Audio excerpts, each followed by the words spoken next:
معاشرے میں دو طرح کے لوگ ہوتے ہیں، ایک وہ جو مجبور ہے، بھوکوں سے ہے، فاقوں سے ہے، پریشانیوں سے ہے، اذیتوں میں مبتلا ہے، تو قرآن نے ان کو کہا کہ کوئی بات نہیں، زندگی مشکل، تکلیف، اذیت سے گزارو، صبر کرو گے تو اجر ملے گا۔ اور جس کے پاس دولت ہے، جس کے پاس ثروت ہے، اختیار ہے، منصب ہے، عہدہ ہے، اس کو کہا تو گھر کمرے میں بند ہو کے نہ رہ، جا کے معاشرے میں ڈھونڈ کے غریبوں کی مدد کر۔ جس کے پاس ہے اس کو رحم کا درس دیا، جس کے پاس نہیں ہے اس کو صبر کا درس دیا۔ اب مجھے بتاؤ، معاشرہ اگر ایسا ہو جائے گا، جس کو مشکل ہے، تکلیف ہے، وہ اپنی سفید پوشی کا بھرم نہ ٹوٹنے دے، وہ کہے کہ میں اپنی سفید پوشی کو داغ نہیں لگنے دوں گا، جیسے تیسے گزارا کر دوں گا۔ اور جس کو اللہ نے ثروت سے نوازا ہے، وہ کہے کہ میں اپنے ماتحت اور اپنے دوستوں، اپنے ہمسایوں، اپنے عزیزوں، رشتہ داروں، اپنے اطراف میں بسنے والوں لوگوں کی ضرورت کو پورا کروں۔ تو مجھے بتائیے کہ کوئی معاشرے کے اندر پریشانی رہ سکتی ہے؟ ایک گلی کے اندر 10 گھر رہتے ہیں، فرض کرو اس کے اندر 2 یا 3 گھر غریب ہوں گے، 4-5 گھر جو ہیں متوسط ہوں گے، جو اپنا کماتے ہیں، ضرورت کو پورا کرتے ہیں، 2-3 گھر جو ہے وہ امیر ہوتے ہیں۔ ایک گلی کے اندر 2 گھر امیر، 2 گھر غریب، 6 گھر متوسط۔ متوسط بھی اگر کریں تو اچھی بات ہے، اور اگر وہ گلی میں 2 غریب آدمی جو ہیں ان کی مدد 2 امیر کر دیں، ان کو اپنی فیملی کا حصہ مان لیں، تو اس گلی کے مسائل ختم ہو گئے کہ نہیں ہوئے؟ ان کی بیٹیوں کے رشتے قبول کر لیں، مسائل ختم ہوئے کہ نہ ہوئے؟ اس طرح گلی گلی، بستی بستی، صبر کرنے والے صبر کر کے دکھائیں۔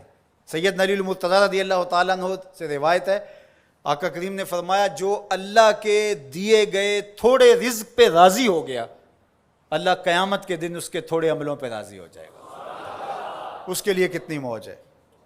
دنیا میں تو تکلیفیں صحیح، دنیا میں تو اذیتیں صحیح، لیکن آخرت میں اس کا صلہ کتنا ہے؟ جو دنیا میں اللہ کے دیے تھوڑے رزق پہ راضی ہو گیا، جس سال میں بھی تھا کہ اللہ میں واہ واہ خوش ہوں تیرے پہ، تو نے مجھے صحیح رکھا ہے، اتنا بھی بڑا کرم ہے کہ تو نے مجھے عطا کیا ہے، سانسیں تو چل رہی ہیں نا، مالک تیرا شکر ہے۔ جو اللہ کے دیے گئے تھوڑے رزق پہ راضی ہو گیا، اللہ قیامت کے دن اس کے تھوڑے عملوں پہ راضی ہو جائے گا۔ اور اس کا معکوس کیا ہے؟ جو اللہ کے دیے گئے زیادہ پہ بھی راضی نہ ہوا، ایک وہ بھی ہیں جو اللہ کے دیے تھوڑے پہ راضی ہو جاتے ہیں، اور ایک وہ بھی ہیں جو اللہ کے دیے زیادہ پہ بھی راضی نہیں ہوتے۔ بعض وقت کسی غریب سے پوچھتے ہیں سناؤ کیسے حال ہے، تو وہ کہتے ہیں اللہ کا شکر ہے۔ اور بعض اوقات کسی فیکٹری کے مالک سے پوچھتے ہیں کیا حال ہے، وہ کہتا ہے چل ہی رہا ہے، آپ کو پتہ ہے آج کل گزر ہو ہی رہی ہے، اس کی گزر ہو رہی ہے۔ جس کے کروڑوں روپے بینک میں پڑے ہوئے ہیں، وہ چہرے کے اوپر کئی طرح کی لکیریں لا کر کے کہتا ہے بس گزر ہو ہی رہی ہے۔ کتنے لوگوں سے بہتر ہیں آپ جو نان شبینہ کو بھی ترستے ہیں۔ تو اللہ کے دیے پہ راضی ہو جاؤ، اس کی تقسیم پہ راضی ہو جاؤ، زندگی سوکھی گزرے گی۔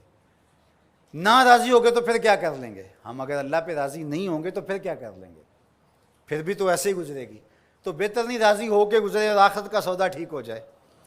تو ان کو کہا جو پھنسے ہیں، جن کی گردنیں پھنسی ہوئی ہیں، تم ہر حال میں اللہ کا شکر ادا کرو۔ اور دوسروں کو کہا کہ یہ تمہاری بھول ہے کہ ہم دیں گے تو اتنا کم ہو جائے گا۔ میرے حضور نے 3 قسمیں کر کے کہا ما نقصا مالو عبد من صدقہ، 3 چیزوں پہ قسم کی، ان میں سے ایک چیز یہ تھی، فرمایا میں محمد صلی اللہ علیہ وآلہ وسلم اللہ کی قسم اٹھا کے کہتا ہوں کہ صدقے سے مال کم نہیں ہوتا۔ صدقے سے مال کم، صدقے سے مال کم ہوتا تو حضرت ابو بکر صدیق اس دنیا کے سب سے غریب شخص ہوتے، جنہوں نے سارا مال دے دیا۔ حضرت عثمان غنی سب سے غریب ہوتے، حضرت عبد الرحمن ابن عوف سب سے غریب ہوتے، جنہوں نے 30,000 غلام آزاد کیے زندگی میں۔ تو مال خرچ کرنے سے کم نہیں ہوتا، اور یہ بات حضور ویسے بھی فرما دیتے تو کافی تھا، لیکن میرے حضور نے قسم کر کے کہا کہ میں رب کی قسم کر کے کہتا ہوں کہ صدقے سے مال کم نہیں ہوتا۔ اللہ ہم سب کو سورہ البلد کے مضامین پر غور و تأمل کی توفیق